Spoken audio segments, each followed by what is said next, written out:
And it's another conversation, a discussion, a reverse redaction, and we're doing another movie, Annihilation. I always forget to say the actual thing at the beginning. We have Ford Sues, and we're also joined by another special guest, another friend from college, Jared Putnam. Hello, hello. How you doing, man? I'm doing good. How about you? Dude, it's a pleasure to have you on. I feel like we constantly, the three of us talk about various things through Facebook and whatnot, but it's good. I think this is a great opportunity to talk about a movie that's most people are saying this is a great movie to watch and then talk with friends about.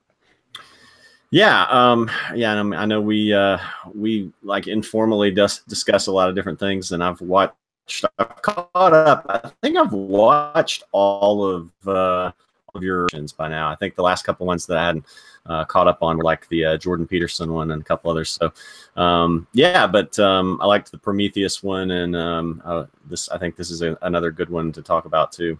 Well, before we jump into Annihilation, just out of curiosity, I was surprised to find out that you too are another Prometheus fanboy, because a lot of my friends here, I mean, people that have similar taste to me, like the guy I watched Annihilation with last night, and we have very similar tastes in sci-fi and horror and stuff. And he was not the biggest fan of Prometheus. And so what was your overall take like of Prometheus? I mean, well, I don't know that I could have really added much of anything to the conversation of what you said, because I think my take on it and the reasons that I liked it and was willing to be forgiving of it were pretty similar to what yours were. You know, there's flaws with it, Right. but I cared more about, you know, what they tried to go for with it. Right. Okay. And I mean, really, there's just so much to unpack there, you know, that would be kind of its own thing. So, Definitely. so if you want to know what I think, just mostly go back and watch Ford and Judas talk on it. So. Well, you know, in this movie, I feel like as a kind of good segue, I'm glad you suggested this one, because it's totally went under my radar. I've just been I don't know. I've just been kind of in a rut. I'll see a trailer and I'll just be like, it's not grabbing me or whatever. And so my buddy Lou, the guy I was telling you about, he read the source material, Vandermeer's stories, The Southern Reach. And he said it was really visually interesting. So he's looking forward to the adaptation. So, and then when you suggested, I thought it'd be a good fit, because I think people's reactions to this movie are similar to Prometheus. Like it's either love it or hate it, or most people are just like, you know, I could take it or leave it. And my feeling after I walked out was similar to Prometheus. For me, Prometheus wins, but similar to Prometheus in that it's a movie that has some problems, but I think I will watch it again, and I think that there's stuff to unpack with this movie. Sure. Yeah. I mean, this one's getting compared to, I don't really compare it to Prometheus as much. A lot of the online comparisons are Arrival, you know, which came out a couple years ago. And I think there's a lot of similarities there. It's pretty slow paced up until, you know, the third act that gets kind of crazy. You know, the differences there is that I actually cared about the characters in Arrival. Okay. Yes. And then it gets compared to Ex Machina. It was directed by Alex Garland, who also directed Ex Machina. Oscar Isaac was also in that, and to a certain extent with Ex Machina too. I didn't really like, all the characters kind of had something that made you just go like, you know. So I think for me, I would kind of compare it more to those, but right. That is a good comparison. Arrival. There were moments where I kind of thought of Arrival here, and I haven't seen Ex Machina yet. So okay. Yeah, I'm behind on that one. Hey, Judah, I'm not getting any audio. I'm not hearing you. Are you hearing him, Jared? No, I just wasn't sure if he was being quiet or what, but I'm not hearing anything from him right now. Can you hear me now? Yes. So,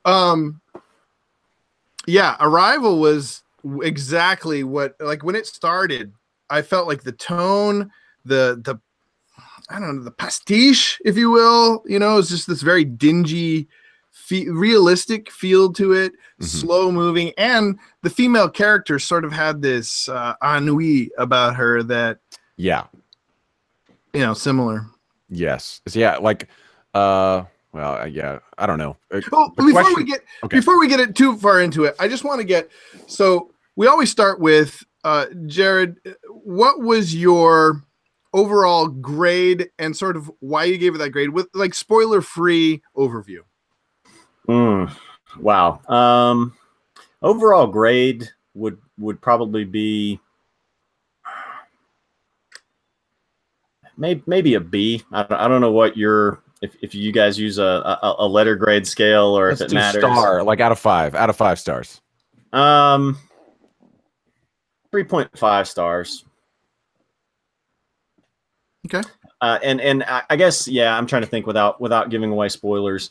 I had a kind of a big issue with not necessarily the premise of the movie, but I guess in terms of the way they were going about getting to where they were going. Yes, definitely. Okay, I'm glad I'm not the only one because I haven't seen anyone else say that. And that was immediately one of my first things. Is like, we'll talk about it because I'm curious to hear what it is that's bothering you because I wonder if we had the exact initial reaction.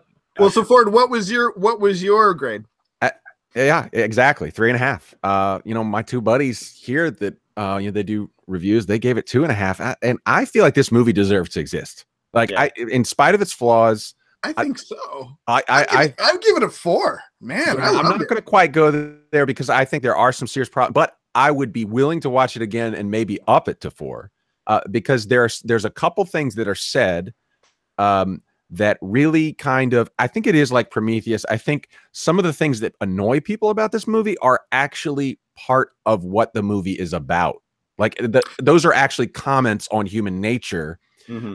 Whereas, okay, so a movie like Life, which is a movie I hated with a passion, that Jake Gyllenhaal movie. Yes. Ryan my gosh. Oh, golly. I think most people's reaction to Prometheus, like that, I finally figured out what they felt. Like, why are these people doing this? In Prometheus, I felt it was more earned. I know that people did some stupid things in that movie, but Life was just one stupid thing after another the entire movie. I described, not to cut you off, I described Life as if people aren't NFL fans, this comparison will be lost on them. But Life was basically the second half of the Super Bowl between the Falcons and the Patriots, where the alien is the Patriots. It can do virtually nothing. It can do virtually nothing. It is cornered. It can do nothing. It cannot get out of there. The scientists are the Falcons, complete control, and they literally have to make about 18 of the stupidest possible decisions in order to let the little Patriot alien come back and beat them. And they do. And they do. Spoiler, they do. Yeah. The Patriot alien can pretty much do anything he likes. Right. Yes. All that movie. Oh man. So another one that one of my buddies brought up was Europa Report, which is more of an independent film. And it's not as bad as Life, but again, I think there's much more here for me personally. And maybe it's just because I'm on this Philip K. Dick binge right now. I'm reading a lot of his stuff, and ennui, like you said, like entropy is just such a big part of everything. Decay, like that's a big Philip K. Dick trope. And so this movie has got that going on in spades. So I mean, it's on my head. My head is in that space right now. So I felt like visually, tonally, composition, like all these things, there's so many moments that you're seeing something, like seeing somebody's face through, like a plexiglass or through a film or something like that. There's a lot of this visual stuff that fits in with it. It put me there. I mean, I think some of there's some clunky things we can get into, but yeah, 3.5 for me. What about you, Judah? You 4? I gave it 4. I felt like it was beautiful. I felt like every scene, well, at least the first, for most of the movie, and we can talk about this later. For most of the movie, I felt like every scene was very intentional. Right. And tight. But then there was a few scenes though that were I don't know, that came out of that that weren't that even. I thought it was really good storytelling for most of the movie. I thought the progression, I have this new term when I watch movies, progression of queries. So like it had me asking questions, and then it gave me a little bit, and then it had me asking another question, and it kind of led me on this like trail of inquiries, you know, that Right. I thought that kept me very engaged. And I thought the acting was pretty good. I thought it was okay. Yeah, two of the side characters weren't as convincing for me. I We'll think we probably agree which ones those are.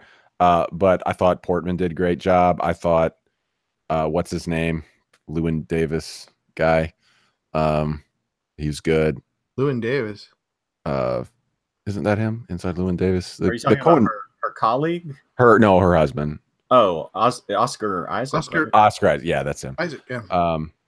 Oh, is he the guy from Poe? Oh, that's right. He's the guy from Star Wars. Oh, Dameron. I was like, what? Llewyn? Is Dameron Poe? Poe Dameron. Poe Dameron. Yeah. Wait, isn't he inside Llewyn Davis? Like, that's what I care about him from. I don't even know what that is. I haven't seen it. No, I don't know. He's also Apocalypse in X-Men. Yeah. You guys need to watch this movie. It's better than Star Wars. Hey, I'll put it in the. Right, but we're trying to speak in ways that lots of people can understand. Why did I forget that he was Poe Dameron?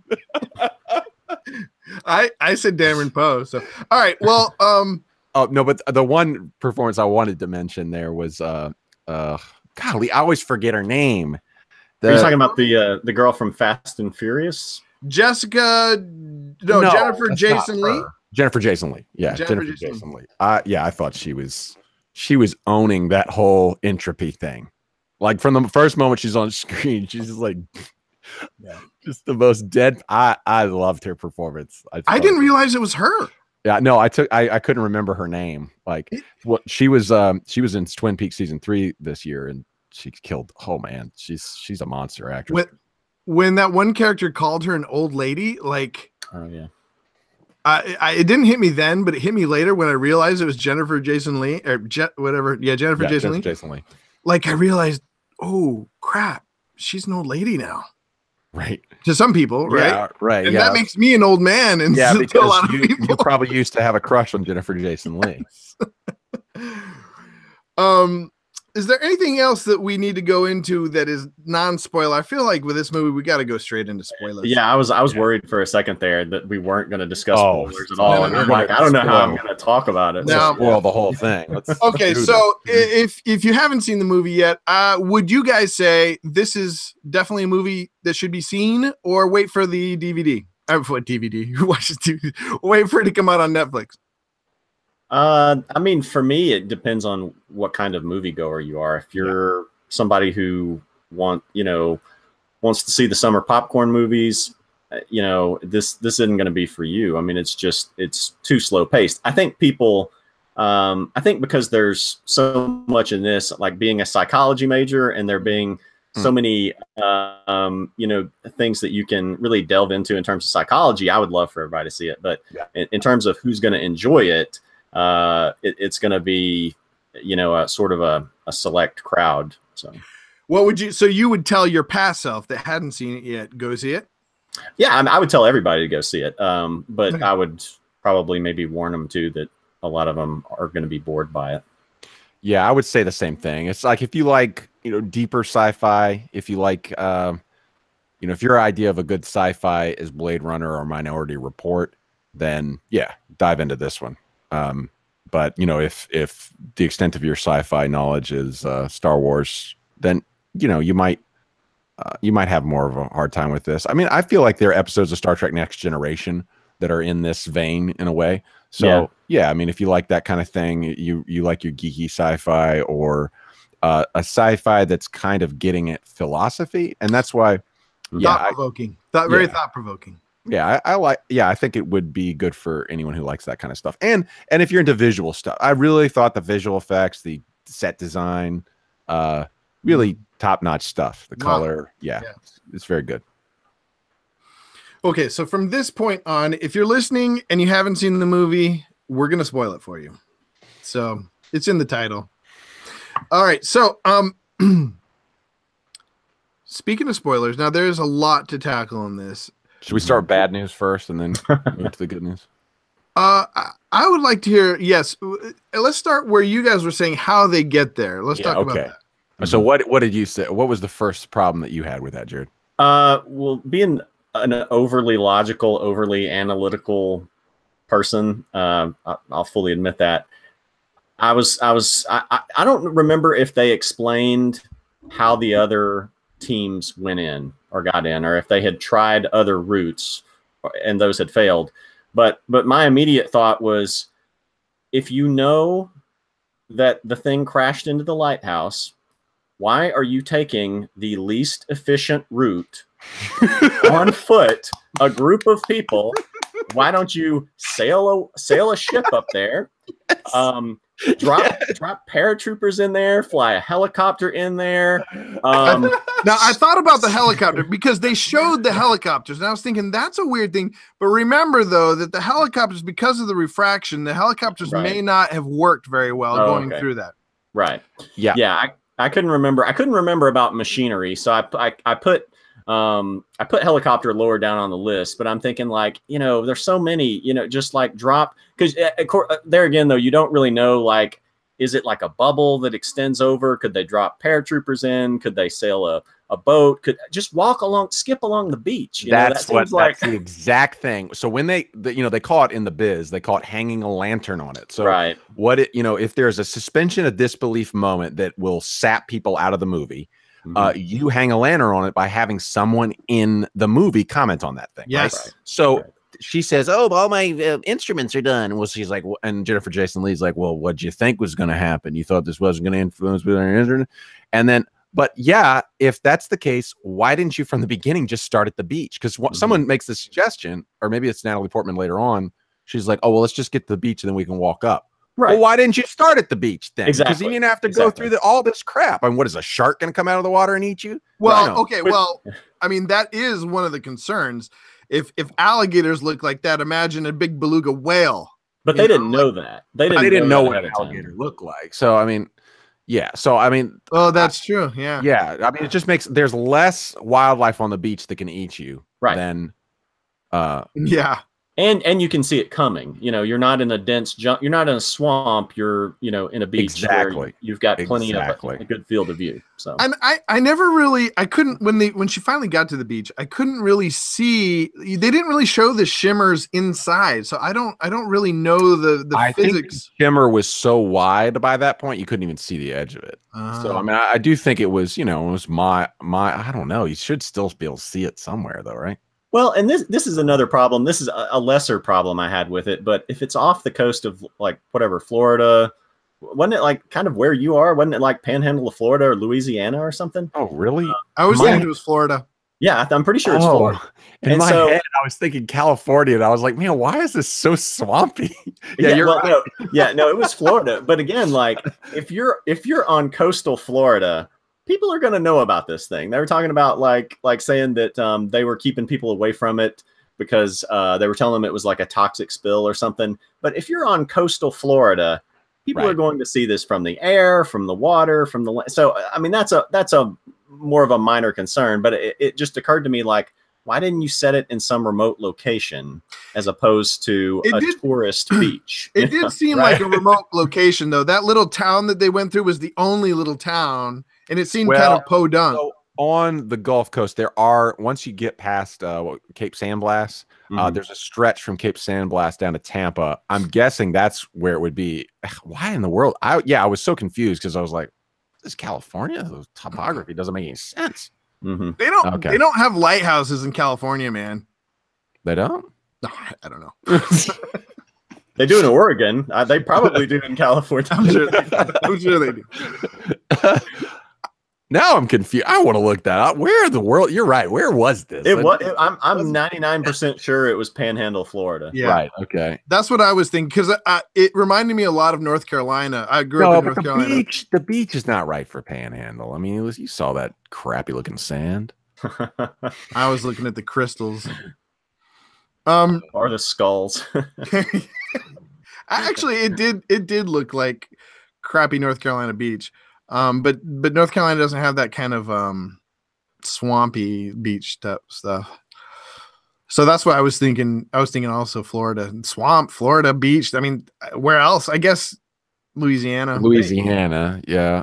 I think I'm 99% sure they said though Florida. Oh, maybe you're right. Yeah. Well, that will remain a mystery till someone efforts that. But the second thing is I want to talk about is the theme of. Now this has come up a couple times in our podcast, but the theme of empowered women and what's her name? Teresa Thompson, again coming up as one of the of course she wasn't one of the strong women, but time. Oh, I'm sorry, I'm doing a podcast. Hey, buddy. I love you, bud. This is like your little moment from who was the guy? You remember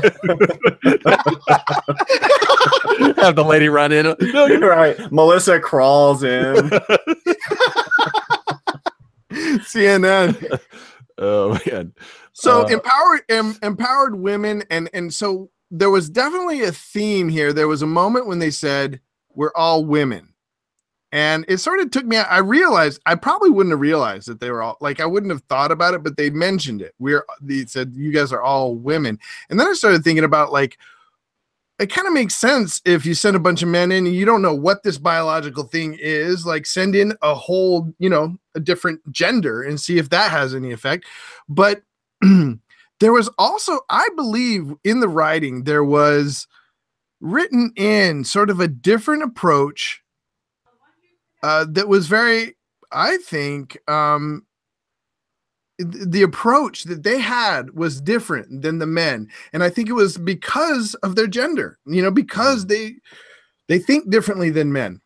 Right. And I felt like there are moments where, again, I think upon a repeated viewing, I will be more forgiving of some of the, let's call them War of the Worlds moments.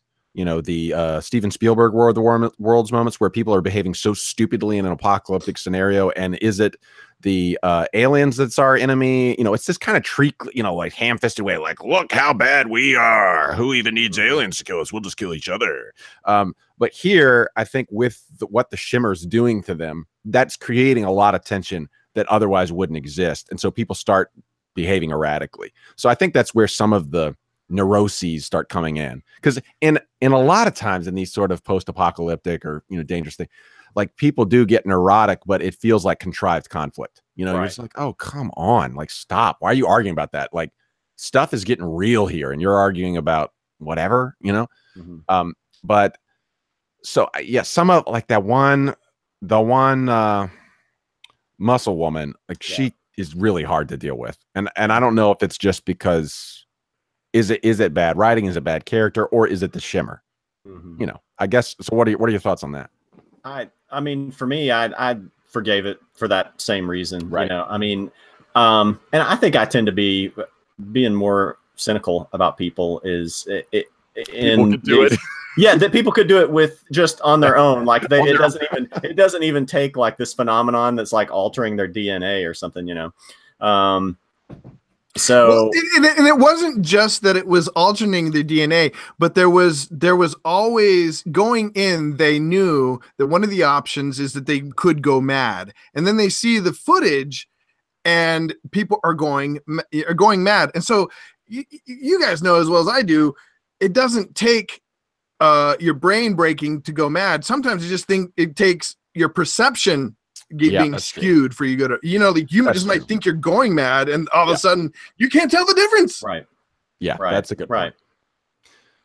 Right. So in terms of the gender sex talk, like I think this is one of those cases where Hollywood does a much better job. The writer does a much better job. The ladies playing the parts do a much better job. The director does a much better job of giving us strong female characters that don't feel like you're being beat over the friggin' head, like in her affair with that one dude, when she says, he's like, you don't hate me, you hate yourself. And she's like, no, I hate both of us. I love that line. I did too. I was great. She actually says, "No, I hate you." But well, she says, "What? How does she no, say? I do hate you. Get out of my house. I'm not interested. I don't want to talk to you anymore." I love that. You want to. Yeah, that's a much better Me Too moment, Mr. Portman. That's a much better middle finger to the Harvey Weinsteins of the world than your speech at the Women's March. Okay, like that is I stand with you on that one. Like just these how can I say this like delicately? These men who are willing to throw their own wives under the bus, not commit to you just for cheap, easy sex because we have the connections, bull BS. Like I liked that was a good slap in the face for the philandering, lazy, man. And so I thought the movie was good in terms of like female empowerment and giving us strong female characters that are not just men. We're not just men. Yeah, exactly. That's a good way of putting it. Or not just like winking at the camera all the time. Like, I mean, me and Jared saw Ghostbusters together, and I walked out of that movie. Absolutely hated that movie. I just hated it so much. I think I hated it more than Jared did. Or how did you feel about it? I think you did hate it more than me, but I think, like when Jeremy Johns, I don't know if you ever watch any of his reviews, but he's got that one rating where it's just like, I'm going to forget this movie in 5 minutes. Like what I remember from Ghostbusters was, I think it was even like in the credits of Chris Hemsworth doing this like dance number that got cut out of it. Like that's the thing that sticks with me about it. The rest of it I just wiped from my memory. So I think, I mean, we all kind of hated that. Side note, I did look it up, and the author of the book that Annihilation is based on is from Florida, and it is set in northern Florida. It doesn't say. I didn't look to see exactly where, but yeah, northern Florida. I'm imagining like Cedar Key area, which is east of us here, so not Panhandle. The water over there is muddier, so that makes more sense. Yeah. On the topic of the affair, unless you guys want to talk a little bit more about the other topic, but oh yeah, I would like to hear what Jared has to say. What do you think about the strong women in this movie? Yeah, I mean, kind of just echoing what you said. It was more believable because I think they did point out, didn't they point out at some point that they had sent all teams of all men in? Wasn't this their reasoning for why it was going to be all women? Yeah, they didn't. I don't think they said that overtly, but I think when she said, "Oh yeah, you're sending all women in," I think that was implied. It's almost like a scientific experiment, which that makes sense. I like that aspect. Yeah. All right. Yeah. Yeah. I mean, I like that they had a reason for it. I mean, I think like with, the ones that I critique is similar to Ford, like in Star Trek, when is it? Oh gosh, what is the female lead in Star Trek? Is it Zoe Saldana? Yeah, I can't remember the character she plays. But in the last Star Trek Beyond, where the enemy gets on the ship and she like turns into this martial artist, there's nothing for But with this movie, they kind of set it up with Natalie Portman being ex-military turned biologist, and I mean that's realistic. I mean people get out of the military and go into a civilian career. So I had absolutely no problem with any of the way they set it up or the fact that it was all women. It didn't feel like any kind of political statement or shoehorned in. It felt authentic. Yeah. I would take it a step further and say not only did it feel authentic, but I really appreciated that they were showing. I felt, and maybe this wasn't intentional, but to me, and maybe it's just my chauvinistic, the screen I'm looking through, but worldview. But to me, it showed a very different approach. Like I kept thinking, like, did they do that because like, as women, they have a different approach and maybe not good in some areas. Like I felt like in particular, when they dropped their guns to help the girl, that was a very like relational thing to do. Right. Interesting. Your friend is in trouble, drop the gun, help them, help them get out, help them. And and maybe that's just me, but I felt like that was intentional because and partially because the other three weren't really military in the same way that Nat Portman was. So, I buy that, and it makes sense. Like if they'd all been military trained women, or at least one of them would have probably still been, at the ready, right? Right. Of course, Natalie Portman was the first one to drop her gun, so that was a little weird. But Well, I think she was doing it because she was trying to grab her, right?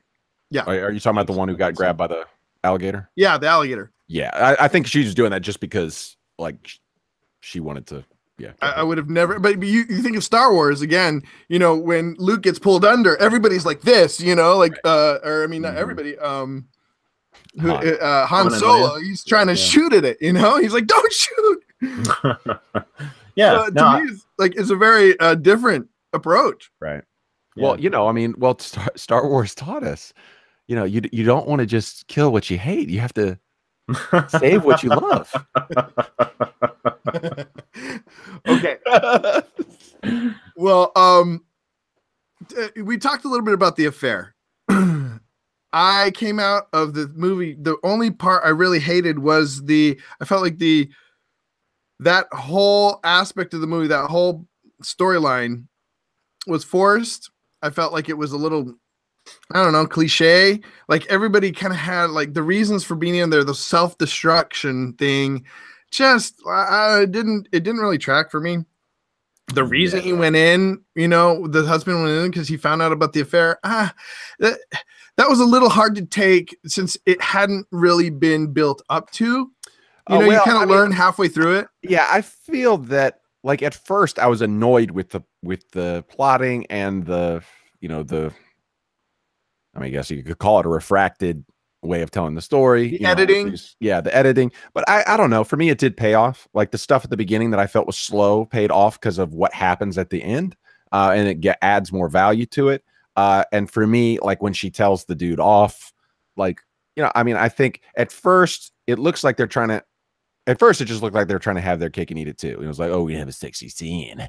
And then, but I don't know. It's kind of like there are moments even like that for me with Game of Thrones where I'll be like, oh man, this is gratuitous. And then later on, you see what happens as a result of that gratuitousness. You're like, oh, okay. That actually was kind of earned. All right. I'll give you that one. So I don't know. For me, it worked. That whole thing worked because, yeah. Okay.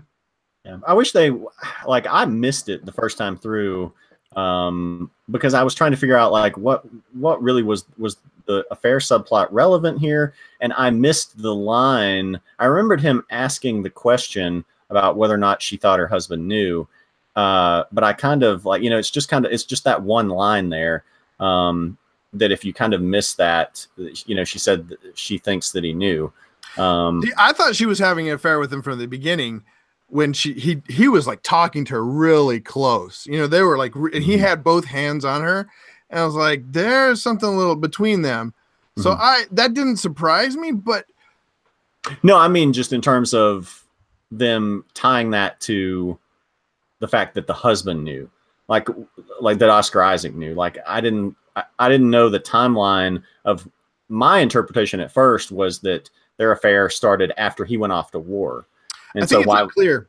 Yeah, I think it's unclear. But I think when he does say, she tells him, yeah, he knows.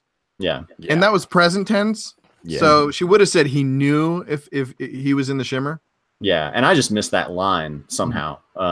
So I read a review later and it kind of tied it together. But I just missed that line. Anyway. But do you buy that for? Okay, so I buy the fact that she had an affair. Okay, granted. But do you buy that for Oscar Isaac's character? That's what his self-destruction. I would have much preferred like. I think that's the psychiatrist's reading of it, and she's seeing everything through a pretty, you know, lens of decay. You know, she knows she's going, and that adds a lot to her character too, because she does seem so deadpan at the beginning. I'm like, this lady don't give a shit. She's just like, she's just kind of like, yeah, you know, the world's gonna end. I'm like, man. But then when you get to the end, yeah, we'll get to the end, I guess, here in a little bit, but. Yeah, it makes much more sense. And so for me, that was her reading of him. I don't know. I think, you know, people are more than one thing, right, Jared? I mean, as psychological perspective. I mean, we have a lot of things that influence us, a lot of you know, human issues and past abuses and blah, blah, blah. And so I feel like that might have been part of why he did what he did, because he was a little bit standoffish when he was leaving her. And he said, I still love you, or I do love you. And so I mean he meant that, but so it's like, was it only that reason that he was leaving? Like, no, like he saw, I mean, he was a soldier, right? I mean, he saw that there was something threatening the earth and he was going to do his part. So, right. So I think it's a mix of things. Yeah, and I mean you can even get into really deep questions about sometimes people who go off to war who do they have a death wish? I mean some of them or something like that. So yeah, which means they could have taken the whole affair out completely and it would have been fine. Right. I agree. Yeah, I mean I don't know. I don't know. It worked okay for me, mainly because of her line, "I hate you and get out of my house." I don't know. I like that. I'm trying to think if that was pretty much the only time she was assertive with anybody, really. Well, I mean, she exercised a more, what do you call it? Subtle. She was very tactful. Yeah, she had a tactical assertion. So no, I don't think she was just a passive protagonist. She's pretty driven. I thought he was a terrible actor too, by the way. Oh, the adulterer. Yeah, he didn't do nothing for me, that's for sure. Like some of his lines were delivered no, him and the girl. I'm sorry, the lady. Sorry, girl is offensive. Cisgender. The lady who played in Thor, she was one of the Valkyrie. Thompson, Teresa Thompson. Is it Tessa or something? Tessa Thompson. Yeah. Tessa Thompson. I didn't think she was. There were moments I thought she was right on, but then there are other moments I wasn't quite as buying her character. I liked. Oh, go ahead.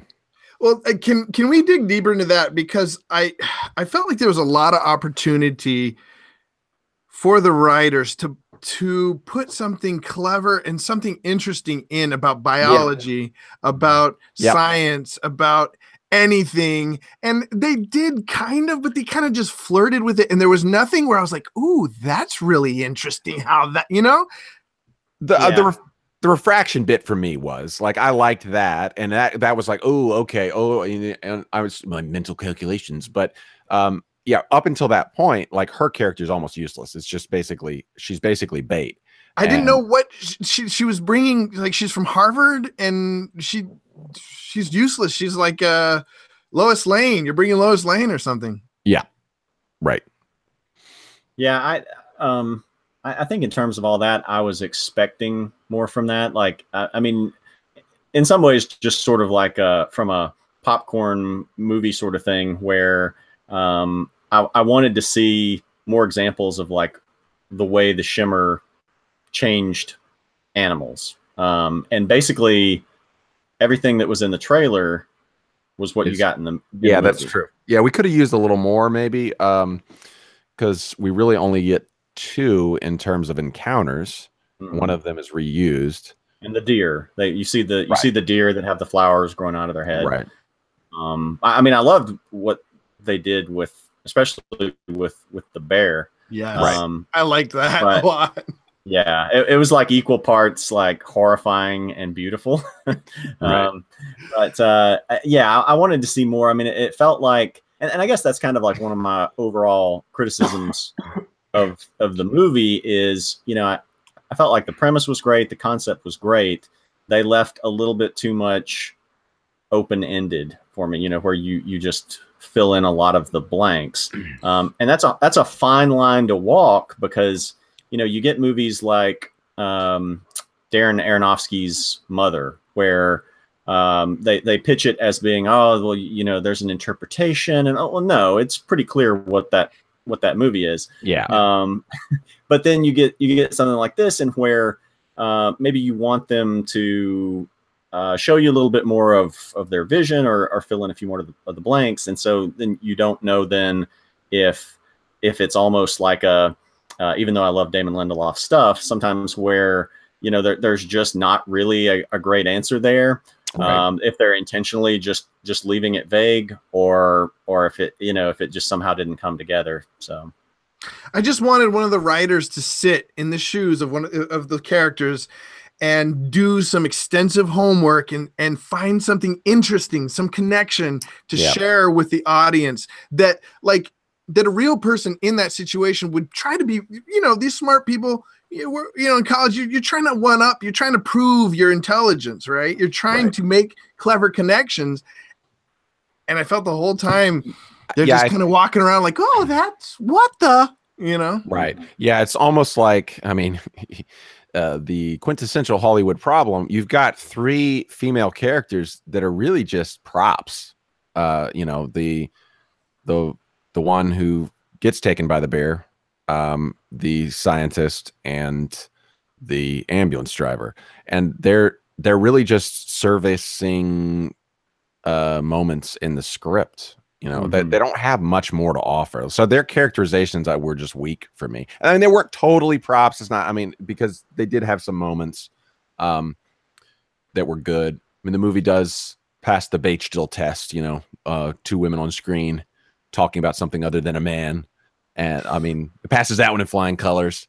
But there are times I still felt like some of these women are just damsels in distress, like, oh, there's not a man saving them, but they're still kind of just waiting to be saved. So, yeah. I mean, that is a problem with any sort of disaster movie scenario, though, right? Like, you're going to have your fodder to be taken out by the disaster. So I guess that is just part of it. Maybe it's more of a genre problem than it is a problem, native to this film. Could I suggest that they take out the affair, they take out a lot of the setup, and they don't tell the personalities. They start right into the action, like something or closer to the action. When I first watched it, my first 30 minutes of the movie, I was like, we should have been here 20 minutes ago. That's how I felt. Upon a repeated viewing, I might be willing to give the movie some leeway on that one. I don't know. But okay, let's go. Let's move on to the bear. I felt like the bear was horrific and in a way that I think it needed to happen. If they had gone through that whole thing and nobody got their neck mauled and there was no bear screaming like a woman, then it would have been the stakes would have been a little too low. How did you feel? I felt that was very visceral. I mean, like that was may have been to me personally, even though, I mean, it's one of those tropes, right? That whole scene in the room with the bear thing. Someone said it reminded them a lot of the Alien. Yeah. There's definitely some referencing of other things there. However, I don't know. It was unique enough for me, especially with the voice, and that was horrific. Yeah, I mean, it was maybe as scary as anything I saw in it, to be honest. Yeah, I loved it. I mean, I thought it was kind of like I said, equal parts horrifying and kind of like weirdly beautiful in a way, just because I think this was before. I think we learned in the scene after that maybe about personality going into it. Well, right, but yeah, I think so. About the refraction and all that. So at the time, with not really knowing what it was, I wondered if it was sort of an intentional, like we didn't know in that scene what the shimmer was doing, if it sort of had a mind of what it was trying to do. And so I wondered if this was a creature that it was creating that could mimic the sound, like of like whatever creature it killed, it could then mimic its sound, like a parrot or something, in order to like draw other creatures to kill it. So in some ways I was almost kind of like disappointed with the explanation. I would almost, that's one of those things where I wouldn't mind seeing a movie, similar to something like that concept. But I still love the scene. So. Well, so that my first thought was the same thing, that it was it was some adaptation tactic, to warp things in. But that made me think of Predators, not a good movie with Adrian Brody.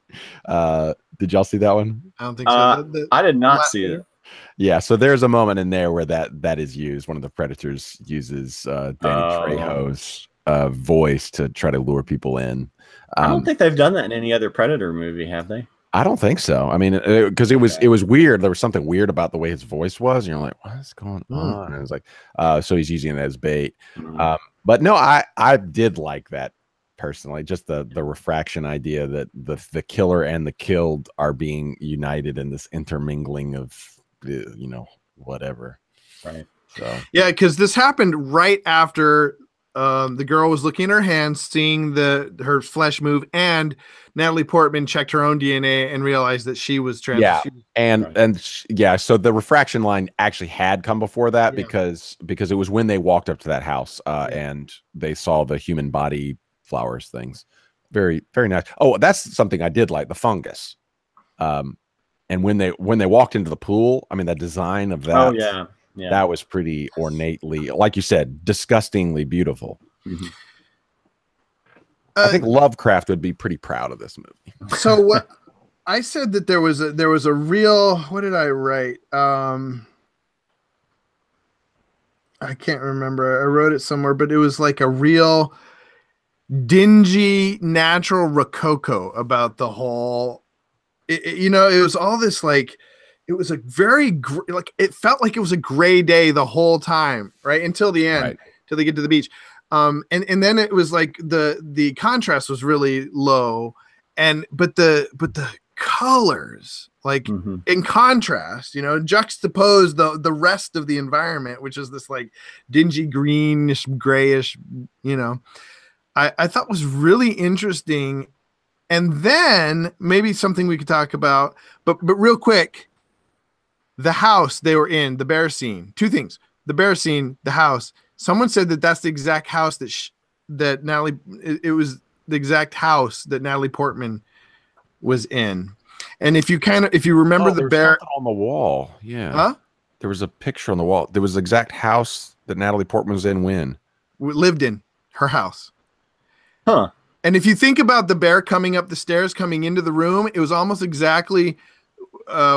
When Isaac's character comes in the room at the beginning. Yeah, I didn't pick up on that. I didn't either. I'd like to that's one of the things I'd like to really examine on a second viewing. Yeah. And then the other thing was I felt like there was a continuity problem with the bear. So when he killed the first girl, it was like he was like a tiger and he was stealthy and he was in and out, But then when he came in the second time, he was like a lumbering bear.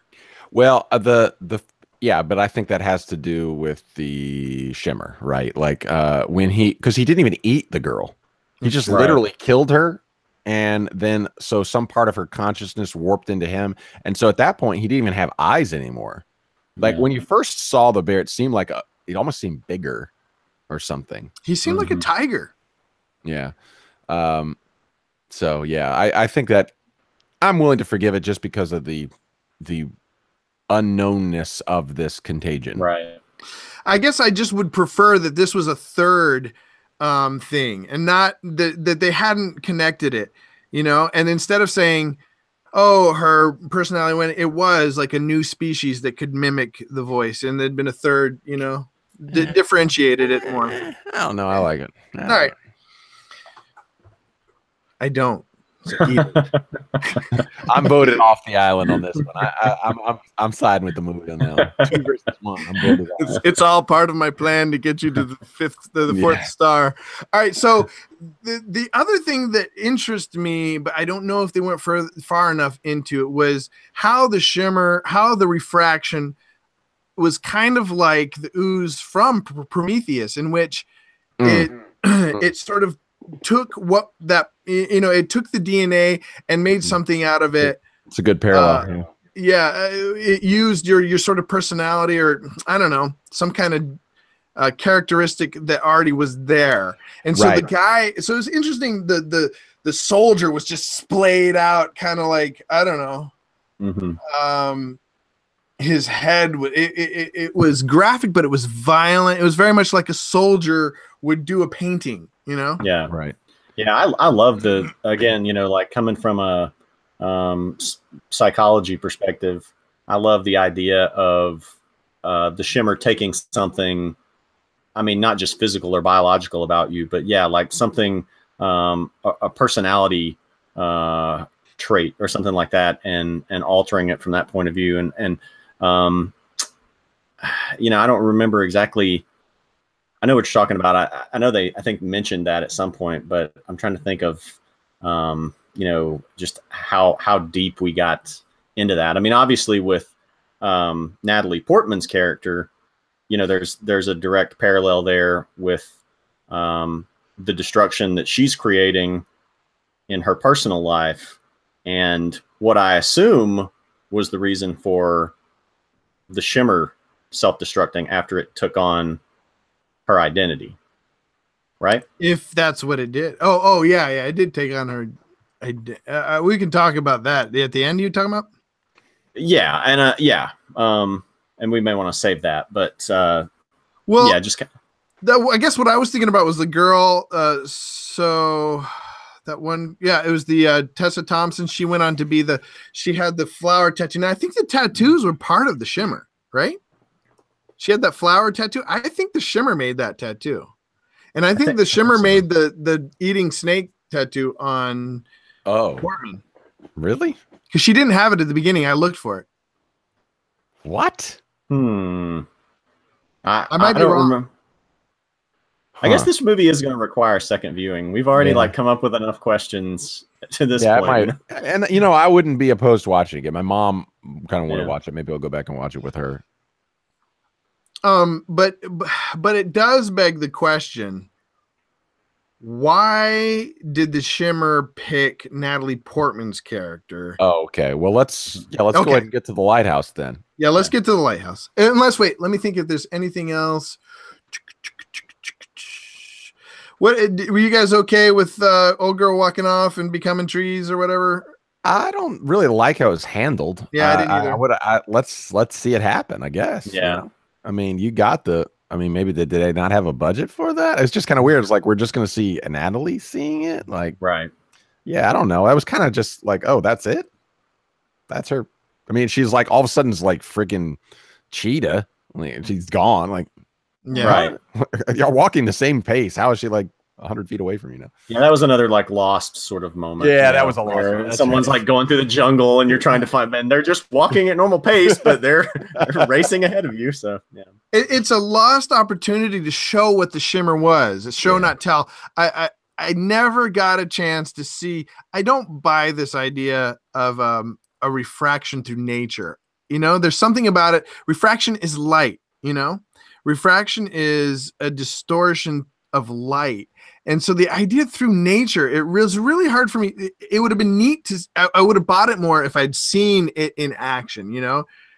She somehow becomes, you know, I don't know, trees or something. Yeah, you know, and that's an interesting little thing. I mean, there's in Legend of Zelda, that's a repeating motif of there's this one lost boy that turns into a tree. And then there's this, one of my favorite Radiohead songs, Tom York turns into a tree. And so, you know, I mean, if they can do it in Legend of Zelda and in a Radiohead music video, like, let's see it, man, on screen. Let's see this thing. So, yeah, I would agree. It would be interesting to kind of see it in action because you get to see it at the cellular level. But it was happening like in real time with her because she made a mental. She basically capitulated. Right, and that's what I was.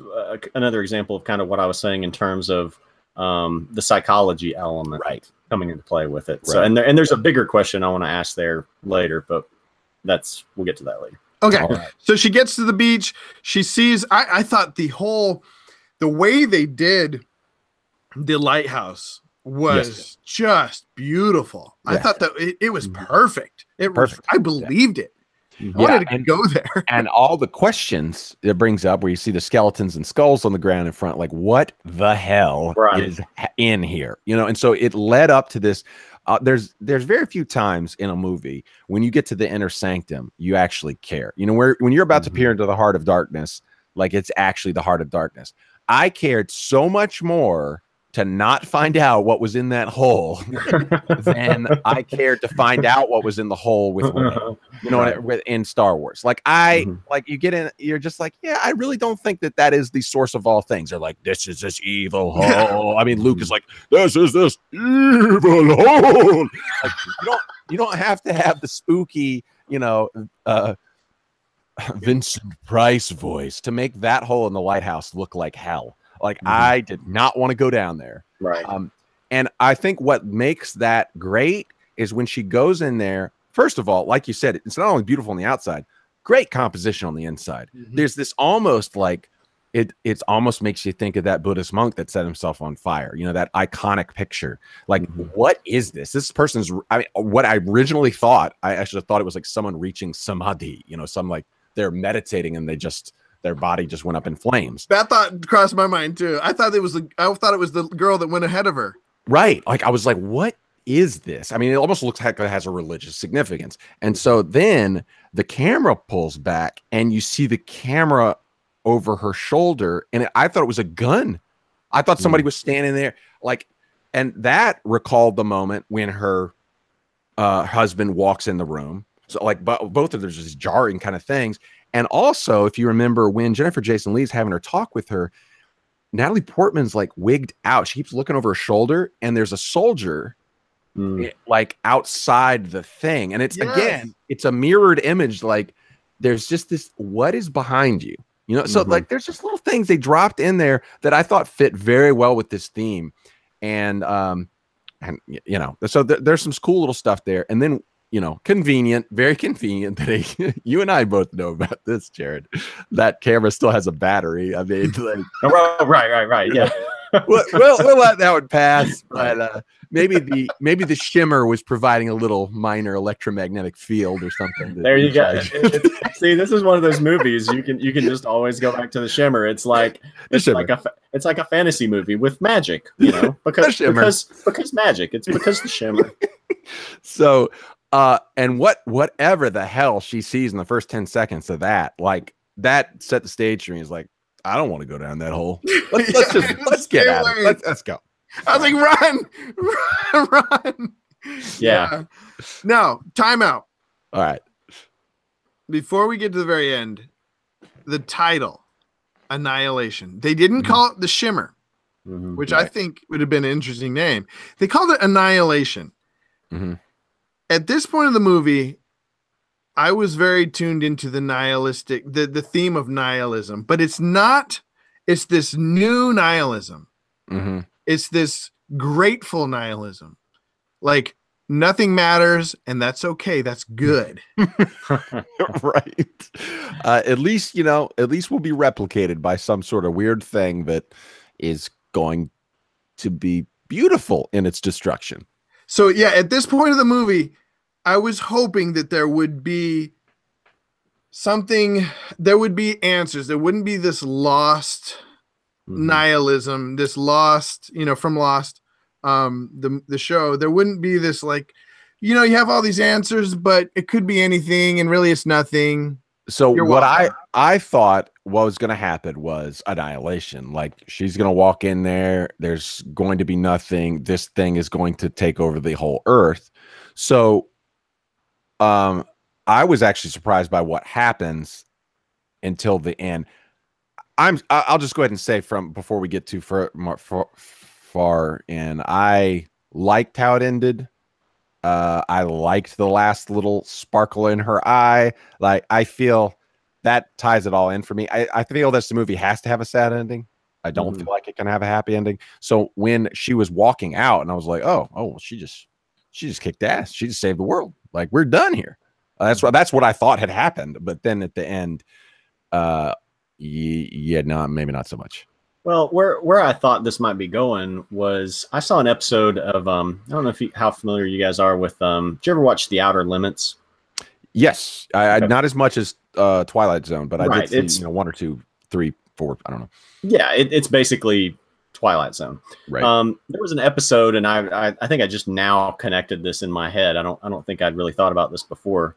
But what I was thinking might be the case with the Shimmer was there's an episode of The Outer Limits where I don't remember what's called. I think it's like a radio signal, or it's some kind of sound wave, some type of wave that's causing people, especially younger people, to change. They're going through these painful changes. Their skin is almost become like hardening. They're losing their hair. All these things are happening. And you find out at the end of the episode that the sun, something's about to happen with the sun where it changes the type of light that it's putting out, and it would burn you. Like a regular person can no longer go out in the daytime. And it's this alien civilization that sent a radio signal not to hurt humanity, but basically to save life by adapting it. It's just like the packs. Oh, well, no, but right, but no, it's different. But it's to alter you so that you can withstand the change in environment. Right, exactly. So that was I wasn't making the connection in my head. I knew I was connecting it to something like that going into the movie, and just now I realized, like, oh yeah, that's what I was. So that was my guess of what this movie was going to be, which potentially could still be true. We don't know, what was going to come afterward. It could potentially be, designed to alter a man and a woman. Going back to why did it want Natalie Portman in the first place? If it was able to adopt her husband's memories, maybe it knew about her, knew that there would be a potential way to lure a ex-military biologist in, and it could create its own type of Adam and Eve. Yes, I think that's probably pretty accurate. I think that's about where I can't come down on it. And the reason they even asked her the question, "How did you make it out?" And she's like, "Because I wanted to." Because I had a reason to get out. And she was driven, whereas the rest of them were not, to the same degree. But the problem is that drive, and this is where it succeeds, where the movie Life does not. The movie Life is all about life, fighting for life. Right. It's all about the struggle for survival against, you're going to have to kill something in order to survive. And so in this movie, I mean, you get that in spades when Natalie Portman's character is facing off her replica, her cellular reproductive doppelganger. Yeah. And I mean, the struggle for survival there is legit, and it's just, and what do you do? I mean, it's just a totally incomprehensible sort of thing. Like, what would you do in that moment? Like, I don't know. Like, right. I mean, it's just, the thing is crushing her. And so it's almost like this thing is testing the human's will to survive, to make like you said, Jared, it's almost like that radio wave. It's almost like preparing a species that is even more, evolved. But in order to do that, it is going to annihilate the human race. Right. Like that's what the annihilation of the human race is. Natalie Portman's augmented version, because she wins. It's really Natalie Portman walking out there, but she's already been changed by the shimmer. So she's no longer just Natalie Portman. She is this evolved form. Like, so it's almost like it's looking for a host that's not going to replicate. It's looking for a host that will evolve. Yeah. Well, but here's the thing. The definition of annihilation doesn't have to mean the destruction of all things. It's also a term that's used to convert matter in physics. The conversion of matter into energy, especially the mutual conversion of a particle and an antiparticle into electromagnetic radiation. Interesting. Because we see that happen to Jennifer Jason Leigh's character, basically. I mean, she basically turns into energy. Right. And wasn't that like a beautiful scene? Like, didn't they do that perfectly? Yes. So when it happened, I was like, my first reaction was, she's just turning into dust, or, very pretty dust. But then what happened as a result of that? The result. Like, no, like that again, that was one of those moments, and this is few and far between for me in film. Like, and visually, I mean, the effects work, everything kind of lining up. It reminded me of Interstellar. Like, whatever you think of what happened in the black hole in Interstellar, when he was about to go in, I was like, we are about to go into a black hole, baby. Right. Like, I felt like this is as close as we have ever gotten. Right. I don't care what's on the other side. This moment is real, you know, like, and that's what it felt like to me. I felt like she was looking into the face of hell or to the face of God. You don't really know something. Yeah. But this is meta. Like, this is a big deal here. This is a transcendent moment. She's peering into the heart of darkness or the pit and the pendulum or something. Yeah. So, I was with you. I was there. I was, and the sound design, like, come on, like we were talking about Blade Runner 2049. This movie's sound design is up there on par with that. And my buddy Lou brought up that, you know, it has this kind of organic feel as you're going through. There's a guitar, you know, or this stringed instrument kind of coming in at times, but then it merges with the sound design that is sometimes hard to differentiate from the sound effect. You know, so is it music? Is it synth? Or is it something on screen? Was it? I was thinking it was the language of the alien. Yeah. That's good too. So yeah, it's just really great set design, really great art design, and really great sound design in this movie. When she was fighting with herself, did you buy it? The alien type thing, like, did it look real? Like, did you have the same experience with that as you did with the hellhole?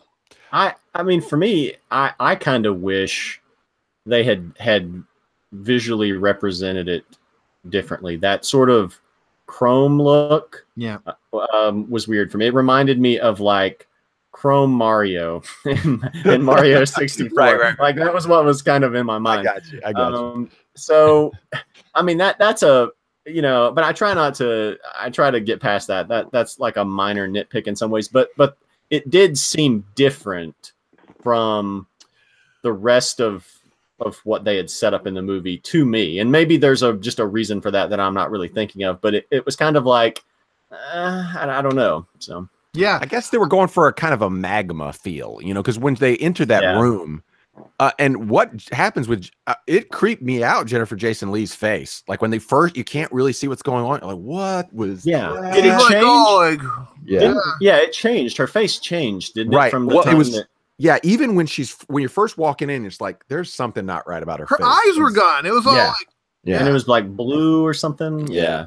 So, like, I thought that was pretty creepy. So maybe if they'd have done it a little more like that, I don't know. Maybe, I'm not sure, but I wish they had just used more real refraction, like light instead of magma, you know, like something where particles, you know, like where you look one way and you can't tell if it's her or not, and you see through her, you know? Yeah, and you're right. It's almost like you need Salvador Dali to be here in order to design that, because it was a little too Geiger-esque, the inside of that. It felt like an alien ship. I mean, it was flowing with something, but again, you're right. Maybe not quite the right set design for that thing. And, you know, for me, I don't know how y'all felt about Interstellar, but like when he got inside the thing and the design of that was pretty mind-boggling. You know, I mean, it was interesting. It's something you really haven't seen before. And it was refracted, you know, and so if you're going to, I don't think it's probably the best the human mind can come up with in terms of, you know, trying to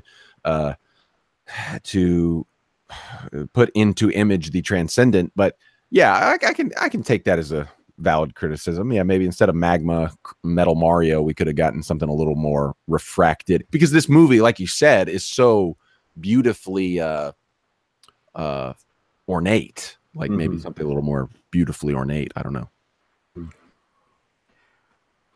The one thing I forgot to talk about, the theme of cancer. Okay. What was that all about? Because I felt like the whole thing was leading to cancer, you know, that maybe this alien thing was a new kind of cancer. They had like re-envisioned cancer's good or something, because you start with the dividing. I could tell right away the cell was dividing too fast. That's cancer, right? Everybody, and then, you know, and then everything kind of looked like beautiful cancer. And they talked about cancer, and the woman had cancer. And then at the end, it's just kind of how it looks. You know, I don't know. Where did that go? What was that? Well, I think the cancerous stuff, the beautiful things you see, they're Oh yeah, there's a lot of parallels to Prometheus here. I think it's almost like in Prometheus you see all these failed attempts at the xenomorph alien coming to be. These little snake-like things, these parasites, the significant other who turns into some humanoid thing, and that other dude who turns into whatever the heck he turns into.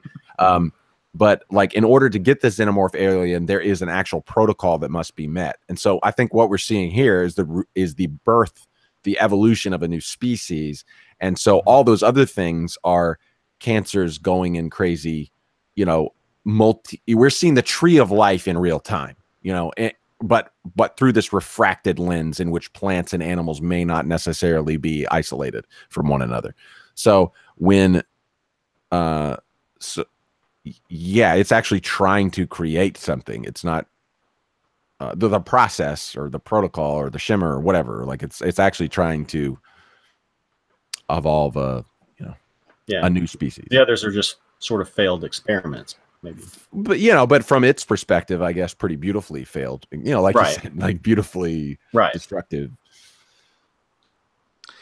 And then it's interesting you said process, because I was actually thinking of starting this by saying, and now we're going to talk about annihilationism and process theology, and as a joke, but process theology talks about God in time, and the aspect of time in this movie. Yeah. I felt like, again, they flirted with it.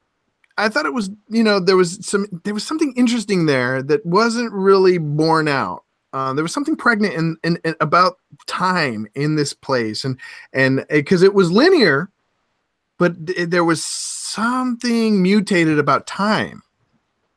That's right, because he doesn't remember how long it was, and they don't remember the day before. They said that she was in there for months, and she just remembers days or something. Well, right. Oh yeah, that's right. With the rations. And when they first get in, like it picks up after they walk in the shimmer. I think it's been like 6 days where that first scene happens, and none of them remember it. So, yeah, you could almost, I think it would be possible to be more ambitious with this movie, from a storytelling perspective. Like you said, if you took out some of that extra stuff, you could do this in a very non-linear fashion, go full, Memento on this thing.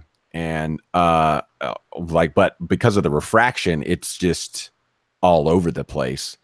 And because they can't remember, and you think about this is kind of a genre film, and this is kind of genre disaster film, almost horror in a way, because the stuff that you do against the force is just not up to the task. But you think about Memento, you are experiencing that with him. You're experiencing that loss of memory with him, and you're disoriented too. Whereas with this movie, you can remember. You have the unfair advantage over Natalie Portman's character. You can remember everything. You can remember everything that happened before. Like, how did they remember that their friend died from a bear? Were they awake that whole time? Like, right. So because they said they didn't remember anything from the days before, like all of a sudden that's conveniently forgotten. That's true. That's a good point. After Night Watch 4. So yeah, you're right. That's a good point about the time. I didn't even really think about that. So maybe it could have benefited from being a little more refracted and time orientation. I think some studio exec was like, to hell with that. This movie's already batshit insane enough. Let's just put a clamp on it, boys. Well, I just read an article talking about that, about how this got released in the US in theaters, but around at least part of the rest of the world, like Australia and different places, it was a Netflix release. Because and I can't remember the chain of how this happened, but I think it was like Paramount bought it, and then Netflix bought it, and then another company bought it, or maybe it was another company, then Netflix, then Paramount got the US rights. But it was some like chain of like 3, because they basically said like, people are not going to go see this movie. It's too intellectual. It's 5 female protagonists, this, that, and the other. And they were right. It made 11 million opening weekend, and now it's up to like 21 million or something like that. So that's a shame. You know, I mean, it definitely deserves more than that. But, you know, I mean, we're in the year of good sci-fi that nobody's watching. Blade Runner 2049. Hello, people. What are you doing? Come on, watch these movies, man. Yeah. Final question. Was that her or was it the doppelganger? My initial reaction was, and I haven't really found a good reason yet to change this, was that it was her just altered. Yeah. I'm in the same. At first, when I saw it shimmer in her eye, I thought, oh, wait a minute. Maybe that was like a confusing thing. Like like the shimmer showed us something that didn't happen, or she's lying in her telling of the story. Well, yeah. Remember, this is all told through her storytelling. Right. She could have lied. Yeah, but here's the thing. We actually see she wouldn't tell them about what she saw in the camera, right? Because then she didn't tell them, because they would quarantine that dude. That's true. So she didn't tell them. So we saw that actually happen. So no, I think we see exactly what happened. Okay. I just think that, and now after having this conversation, I didn't think about this till last night. I think that she's altered, you know, just like Jared said. I think that she's the real Natalie, but she ain't just the real Natalie anymore. She is an altered real Natalie. And that's sort of confirmed when she says, I don't think you're you, or something. He says, I don't think so either. And he says, are you her, or something? And she doesn't answer him. Right. But there's sort of, she would have said, no, me neither. You know, like I think it is her, but not her anymore type thing. Right. Yeah. He's been altered. Yeah. And this gets to my kind of overarching question whenever we get done with this. But anyway, yeah. Yeah, go ahead. Yeah. So, so a big thing for me with this movie that it didn't, you know, like I said, it's got the overview, but you don't really get to dive into identity as much as, you know, this annihilation element. So I don't know if you've ever heard the comparison of how, you know, a person is like a waterfall. You know, how do you, a rock is something that's constant. You know, people are constantly changing based on, you know, new experiences. But if it's constantly changing, is it really changing? Well, if it's constantly changing, then what does it mean to be you? You know, just like in terms of a waterfall being, you've got the rock face there, take away the water, it's not a water anymore. Even keeping the water going, you've got different water constantly going over it in different patterns. And to a certain extent, you know, human beings are the same way.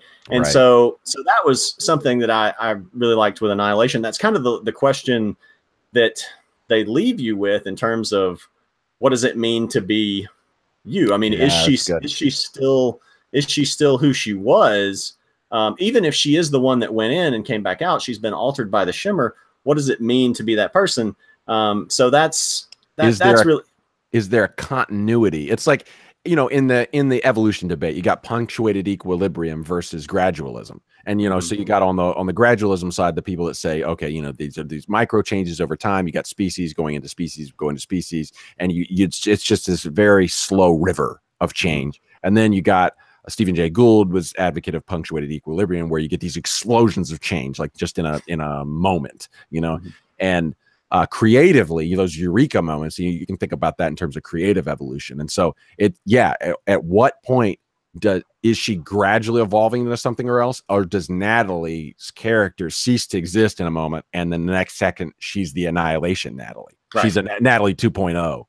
Well, the key line for that is when she's talking to what's his name, Isaac, and she says she's talking about cells, and she's like, the cell that's in you right now is just an iteration of the very first cell. We all started from one cell, and really we could live forever if it weren't for the defect in our DNA.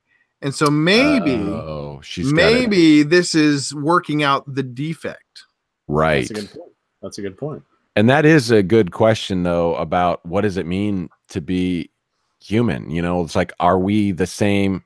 We have all this information that's in us, but the cells that carry the information are not the same cells that started when we were born, you know, Right. like, so what the heck are we? Right. That's the thing. Yeah. And that's, I mean, again, coming from my psychology degree is not completely wasted. You know, it's something that I just love to think about, you know, and that's the question for a lot of movies is, you know, what does it mean to be human? And that's usually, to me, that's most often the sci-fi question is what does it mean to be human? True. So I really wish there had been more of an opportunity. You know, there's not going to be an Annihilation sequel, I don't think, but so we don't really get to see how that plays out. But, you know, you might want to. I'm actually curious. I might go read. It's a trilogy, but they're small books, and so they actually have an omnibus. My buddy Lou told me, so you can get it all in one book now. Okay. And so you don't want to get the one that's based on that's the movie adaptation, you know, like the reverse adaptation. You want to get the original from Vandermeer, right? Yeah, I think that.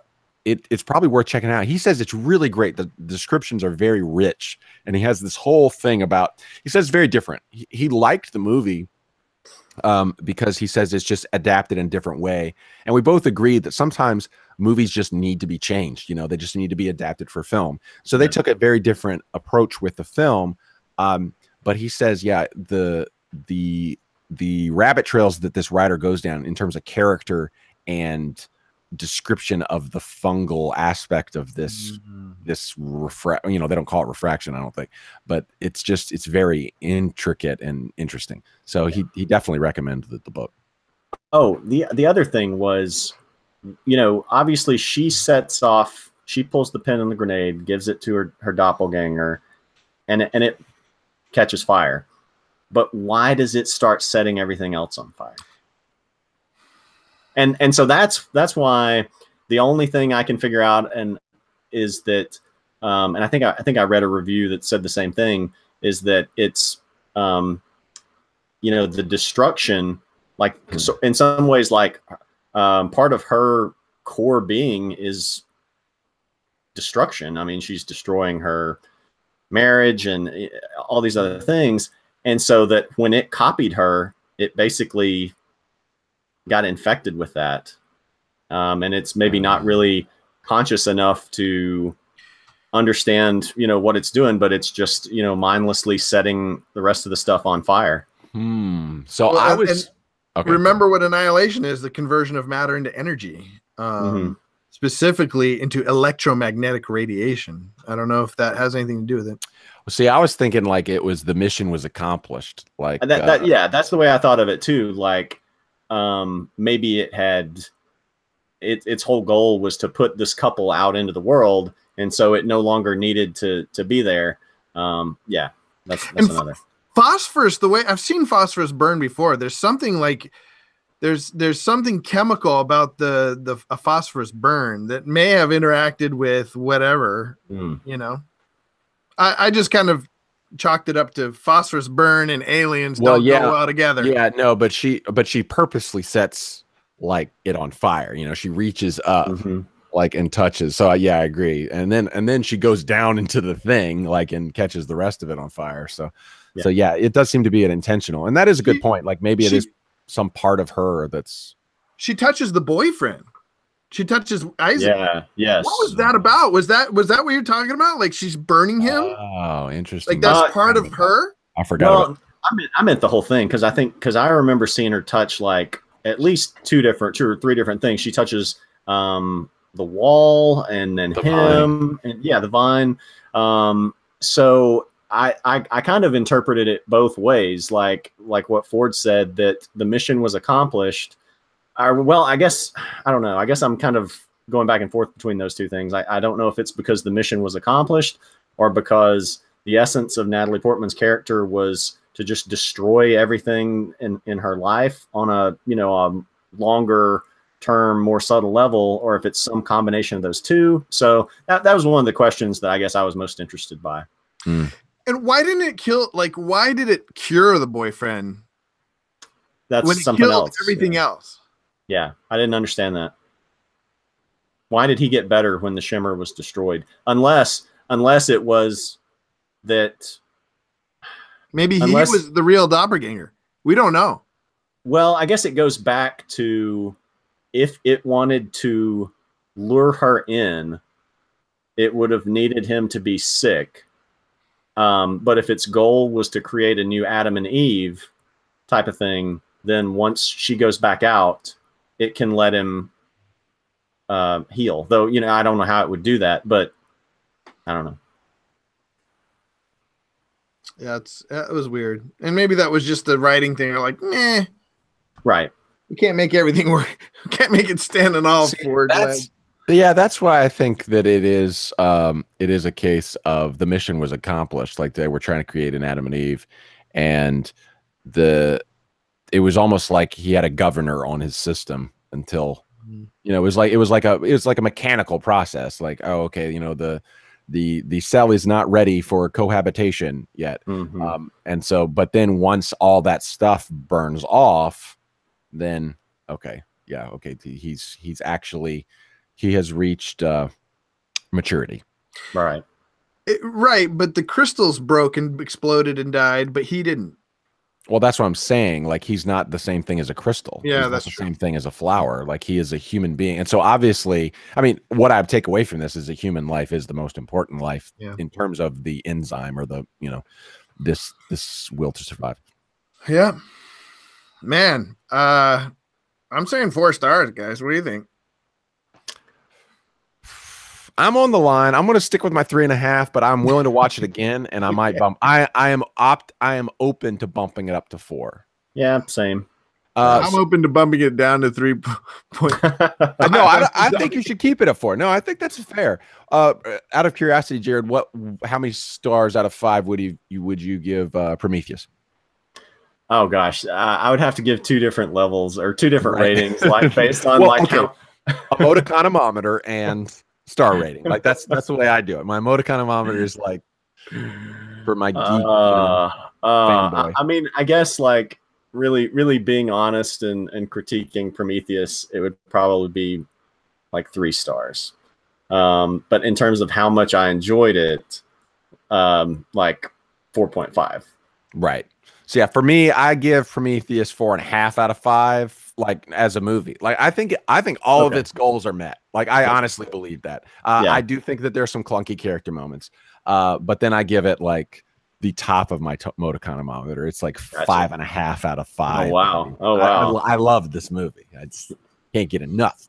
But I'm willing to come back to Annihilation and try this again. I'm really glad that we had this conversation. I got a lot out of it. Actually, I did not even think about the fact that the thing's goal would have been to create, not to just annihilate a human and replace it with a copy, but to evolve the human into something new, like that radio wave thing you were talking about, Jared. That's right. It's a pretty new. That's a different wrinkle than I was thinking about when I was watching it. Me too. Final thing we always do. What do we take away from? How does this help our lives tomorrow?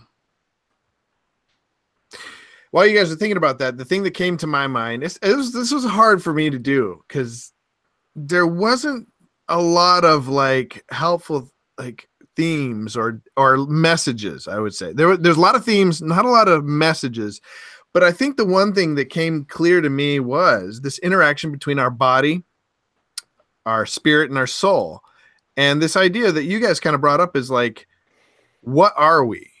And I think for tomorrow, going into the day, you know, taking from this, I do want to reevaluate. You know, I think it is important to think about how we treat our bodies, in relation to our souls. You know, and the interaction between our bodies and our spirit. And I've always thought that our soul is the place where our spirit and our body coincide, they overlap. And so I think going in tomorrow, I do want to think more about, you know, just about like, what does it mean going forward, my life going forward, you know, thinking about the legacy or whatever I'm leaving, you know, this pile of cells, you know, like how does that interact with who I am as a person? It's good. Anything else? I'll give Ford the last word. And I mean, I guess just for me, like I said, just going back to, so much that interests me is just based on identity and what does it mean to be human, and how do the things that change you, at what point do you become, at some point, can you still be in the same body and essentially be a different person from what you were before. And that interests me just in terms of stuff that happens in everyday life. Like, someone who's 45 years old compared to 17, are you essentially even the same person? In terms of, if you believe in a soul, then, you would, people who believe in faith would obviously see that as a constant.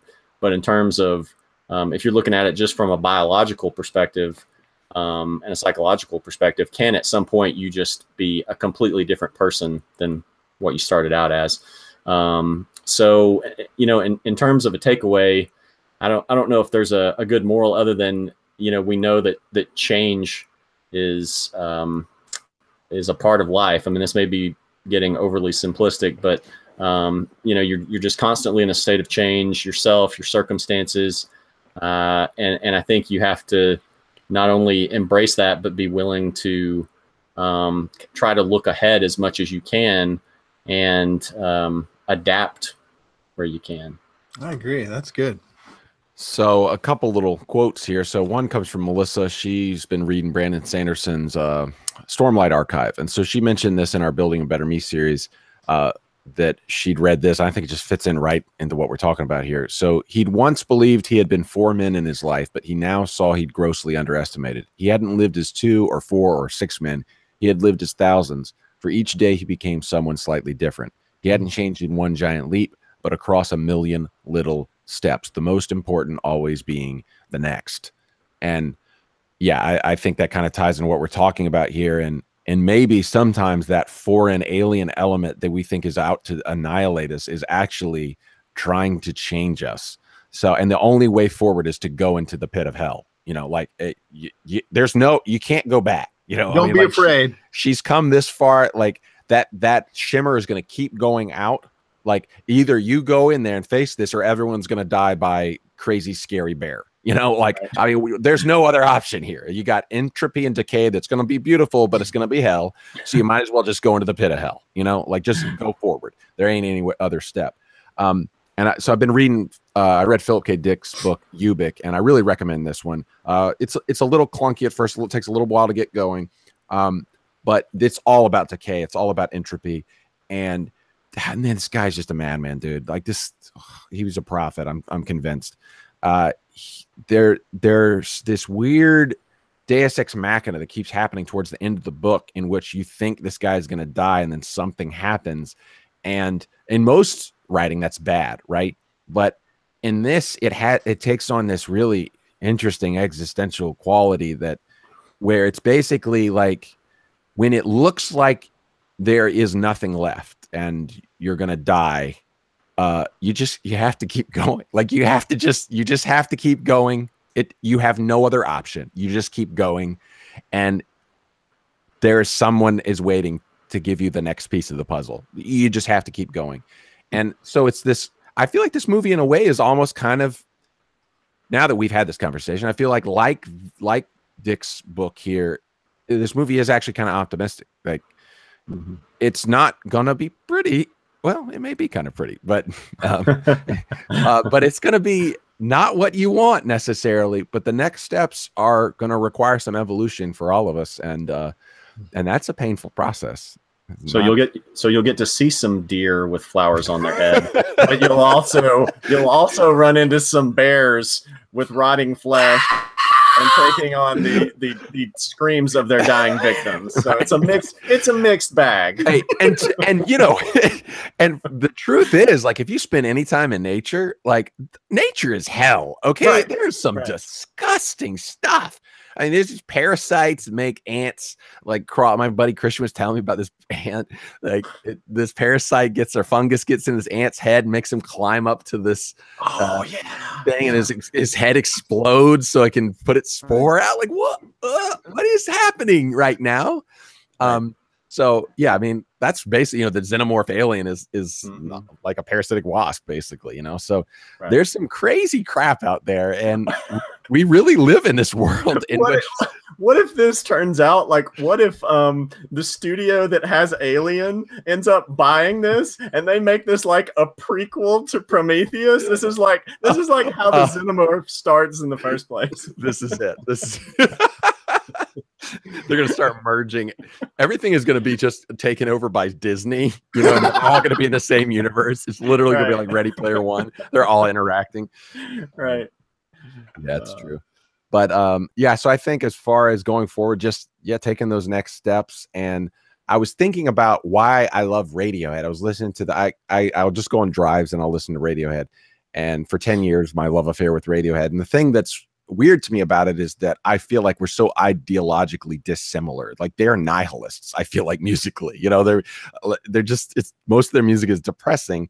And, of course, I have my depressing Eeyore side, but I am an optimist when it comes to technology. I think the stuff that we have is great, but like a lot of this sci-fi that I read is all about how bad it is, and how it's destroying everything and it's making us more distant and everything. But I really do think that you just have to take the best warnings from these sad sci-fis, and say, okay, I don't want it to turn out like this. So how can I move forward in a way that learns from the past and doesn't make a more dystopian future, I guess, because I don't want it to turn out like, the most disconnected 1984 Brave New World sort of nonsense. And of course, this movie isn't necessarily that kind of dystopia. Like you said, it's more about what it means to be human. And that's a question we can meditate on for a long time, taking those next steps. Or we could just wait for aliens to take over. And on that note, we're going to wrap it up. I got to go put some kids to bed. Sounds good. This has been a wonderful conversation. Who was that? You, Jared, who wanted to see this movie? I thought it was. Yeah, I saw the trailers for it and was really excited. So I mentioned it to Ford, and so. Yeah, I'm glad you suggested this one. I'm glad that we all are we're pretty close on this. I feel like it's a mixed bag among a lot of people who've watched it. They didn't really like it as much as we did. So I'm glad we. Right. From what I've seen, most people that saw it liked it. Most people that knew what they were getting into, let's say, liked it. Yeah, Rotten Tomatoes, it's got a pretty good score. I mean, so yeah. I think it's better than Prometheus. But anyways, we got to go. Heresy. You got to join us again, Jared. Yes. I think we will have a. Let's do a WWE. I think we should, because that is something I'm culturally illiterate about. And funny thing is, when in India, it has this fan base. It does. Yeah, it does. They had a champion, Jinder Mahal, who they basically made champion to grow their audience in India. And yeah, that's interesting. So it is kind of Bollywood for young men, So yeah. All right. Well, when we can, let's schedule to talk about WWE and capitalism. Oh, that's interesting. Interesting.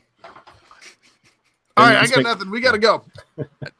No, I was just gonna say. All I had to say was Vince McMahon. Yeah, there you go. You're melding capitalism and sports entertainment, and that's the link right there.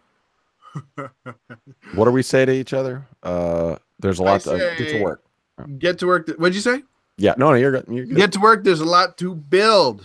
Make your own myth. And now, Jared, you have to come up with something real quick. Oh gosh, next time. I'll have one for next time. Perfect. All right. Well, guys, have a wonderful night. Let's do this again sometime. Sounds great. Sounds good.